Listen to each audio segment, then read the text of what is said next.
5 produkte ushqyerje për fëmijët këtu në Angli, të cilat si mama u këshilloj të mos ja jepni fëmijëve tuaj. E para është Coco Pops. Janë këto cereale drithëra për fëmijët në mëngjes, një mëngjes i shpejt që këqumë është aty, o burra dhe hec. E vetmja gjë që japin janë sheqer, që rrisin insulinën, që japin një super hiperaktivitet, e pas një ore një super uri të madhe nga sheqeri. Reklamimin e kanë shumë të bukur, Actimel ose kos për imunitet. Mendoni pak imunitetin që vjen nga ato shishet e voçkla, me pak përqindje kos, dhe pisa tjetër vetëm sheqer, flavor, edhe çfarë nuk di ti përmend as me emërtime të sakta çdo gjë që kanë për brenda. Janë shumë të rrezikshme. Japin nervozizëm tek fëmia. Alpro Admol Milk. Janë disa variante për tyre. Gjëra vegane, të shëndetshme, por vetëm kështu nuk janë. Ato kanë stabilizues, kanë flavors, kanë shumë elemente që nuk janë të rekomandueshme për të përdorur nga trupi i njerëzit.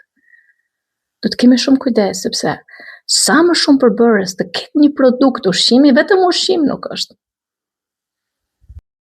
Haribot, karamele me shumë ngjyra për fëmijë, ose ndryshe stimulues. I bëjnë fëmijët hiperaktiv, nervoz, nga sheqeri, nga glukoz shurup, nga ngjyruesit që kanë. Nuk mund t'ja jepni këtyre fëmijëve tuaj Nutella ose lëngje në kuti. Që vetëm lëngje nuk janë vetëm ngjyrues, sheqer dhe shumë elemente shijes të ndryshme që vendosin për të pirë fëmijët tanë, të cilët dëmtojnë dhëmbët, dëmtojnë imunitetin e tyre, probleme me sheqerin, probleme me fati liver më vonë, për janë shumë të frikshme, realisht ushqimet që janë të sotme për fëmijët janë shumë të frikshme. Unë si mama kam një parim që mundohem shumë fort. Mos t'i jap çdo ditë esterit, produkte të cilat unë nuk i bëj në shtëpi. Është e vështirë, por përpiqem shumë fort. Dhe diçka që doja t'ju thoja është në supermarket ose do ushqejmë shëndetin ton, ose do ushqejmë sëmundjen.